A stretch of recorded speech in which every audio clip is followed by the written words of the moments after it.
panelist for the evening. She's a leader with tremendous potential, a passionate educator with a bachelor and master's degree in history and education from University of Kolkata. With an experience of more than 2 decades in schools like Shriram, now she's heading the Vega Schools, Gurugram. So we have Vasavdatta Sarkar ma'am from Vega Schools, Gurugram. Vasavdatta ma'am, what do you love to have during your high tea? And do you still miss Kolkata? Thank you, Ankit, and thank you for having me here today. Well, to answer your question, I moved out of Kolkata 2 decades back. So it was way back in 1990 that I moved here.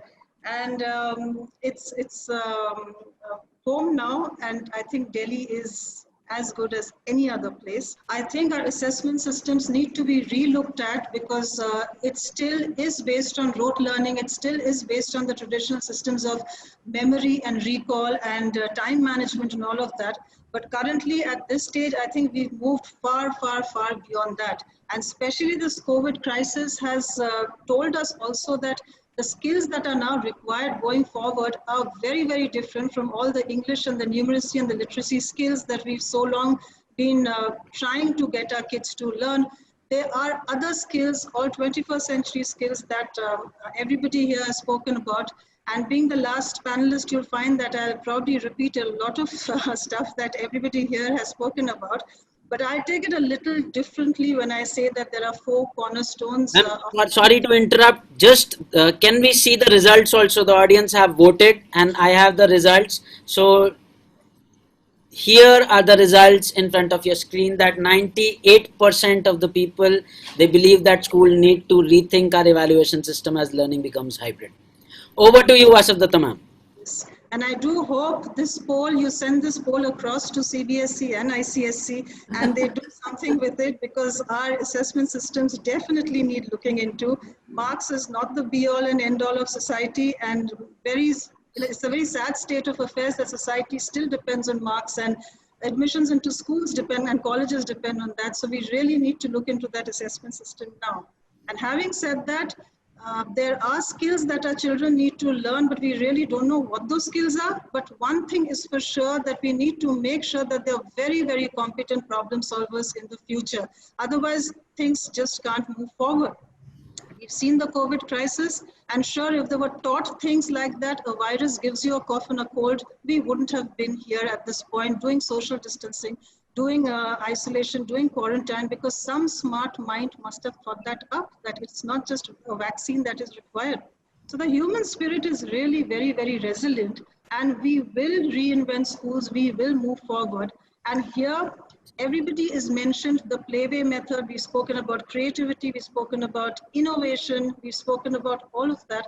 But I feel that any system that pushes you into the deep end, like our teachers were pushed into absolutely the deep end and they were told, go swim, and they managed to swim. Any pedagogy that manages to do that with children will equip them then with all the right skills that is required and necessary for them to handle all future challenges.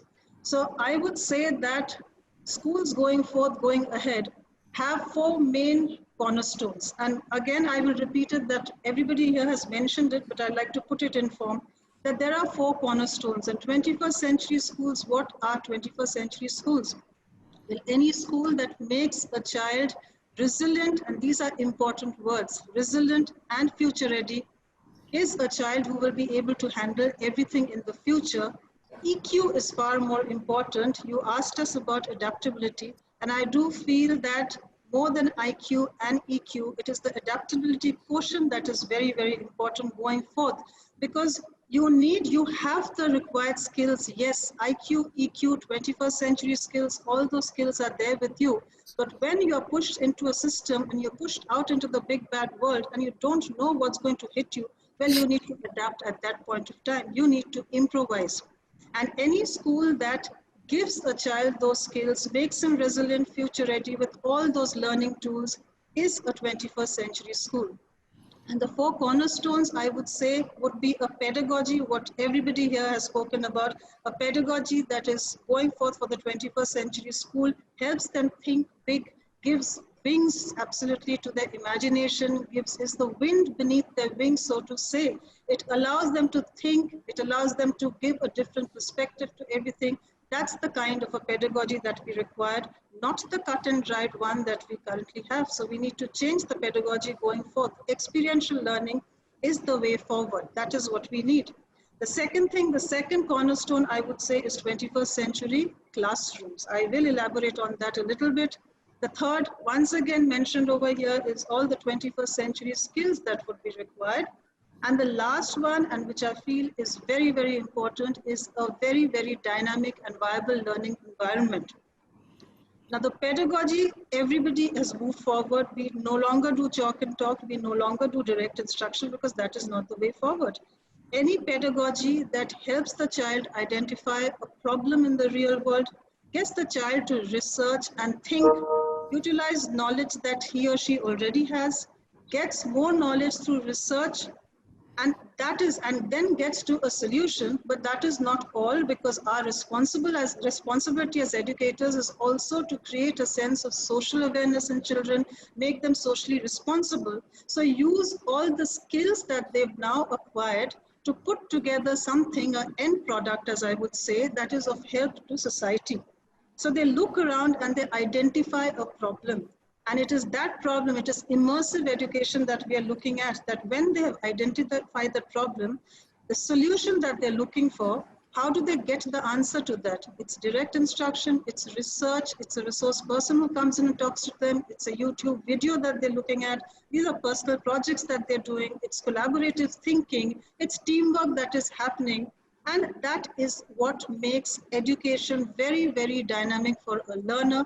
And it is when a learner is sitting with all his friends and collaborating and discussing, that is how they go for. That's the kind of pedagogy that we require.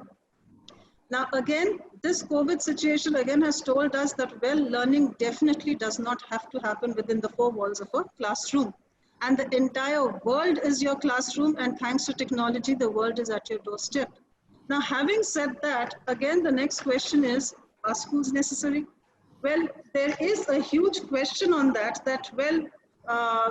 whether schools, yes or no, but I would say a resounding yes, a school is required, because end of the day, we are human beings, we are not robots. And AI might have something to say about that in the future again, but then the human touch, the eye contact, a personal pat on the back, body language, all of that is what a human being thrives on. And more than children, I mean, children, yes, but we adults also like that appreciative look. We also like that, enjoy that pat on the back. And children need to learn these skills. They need to learn how to adjust with each other. Social awareness, all of that is required when they sit together and they do teamwork and they collaborate. The emotional maturity that is there, EQ that needs to be developed in children. IQ is there. IQ helps you do something, but EQ helps you understand that something over there. And it is EQ that helps them manage their own emotions. It is EQ that helps them understand the point of view and the perspective of the other person. All of this can only happen when you're sitting in a school with the teacher being absolutely a facilitator. And in this school, therefore, what is it that you require? What should the classrooms be like? Well, you definitely need open learning spaces for immersive learning. You need individual quiet zones also where you need to sit. You need breakout rooms for group discussions over there. And you also need small hubs for individual assistance, because we mustn't forget that schools also have to be inclusive. All our learners have a different pace of learning. It's no longer one size fits all. That was the earlier concept. It is now every child learns at their own pace. So we need to have these four individual systems in place. And any good school should have these architectural structures in their blueprint going forward. You know, you have corporates and offices that have made the change to collaborative open spaces. And I think as schools, we need to do the same. At Vega, that is how we do it. We do it through open learning spaces, and we have classrooms with movable walls that can be quickly rearranged to meet any educational requirement. So I do think that this open learning space is very, very important. 21st century skills, everyone here has spoken about that. And it's absolutely an established fact that within the next 10, 15 years, 50% of the jobs that we will now have will be extinct. So the critical need for education right now is to make sure that we create learners who can meet all those employment requirements. The critical need for education is to retool ourselves so that we prepare our learners for jobs that don't even exist now. They need to know what to watch out for. And that is the kind of skill that we need to give to them. And according to predictions of the World Economic Forum, all the 21st century skills that were mentioned here right now on this panel are the ones that will become very, very desirable in the future. And as schools, as educators, it is absolutely our responsibility to ensure that all these learners, these children going forth, have these skills in place. But the one thing that I find is very, very important, the fourth cornerstone, is values and ethics. And in our pace for, academic excellence, in our quest for academic excellence, in this fast-paced world, I do think it should be values and ethics that always guide us at all points of time. EQ is very important. It is EQ that makes the world go round, absolutely. And it is EQ that helps everybody retain their sanity. And I believe that the mark of a good 21st century school going forward would be one that that puts very heavy focus in instilling these values. You can have creativity, innovation, all of it, but empathy, excellence, collaborative skills, a way of understanding where the other person is coming from, integrity, these are basics that absolutely need to be in place. It's not an easy task. It's not something that can happen overnight. This is something that we have to start absolutely from day one when the learner walks in through the front doors. It is something that we have to put into the learner, instill in them drop by drop by drop, so that they have it in them, it's absolutely in them, and it's part of their journey as they go forth. That is something very important. And it is these values that I mentioned, all of them have to be there. And I strongly believe that any school that lives these values consistently will be creating fabulous learners going forward. And I do feel that it is absolutely collaboration and teamwork that will help you get closer to your solution faster, because it's teamwork, and teamwork operates much better when the energy amongst the team members is positive, it's competitive, and yet it's absolutely non-threatening. And I do think that this is the wisdom that we need to give to our learners throughout the learning journey in a very, very age-appropriate way. And as at Vega we say, discover the star within. So I would also like to say that not only should we strive to shape young minds and make them 21st century ready, and we should also ensure that we create future citizens who, when they go forth, leave a little sparkle behind, a little mark behind wherever they go. That is how it is. That should be our aim as educators, to create absolutely a holistic child who is able to face whatever challenge comes his or her way. Thank you. Thank you.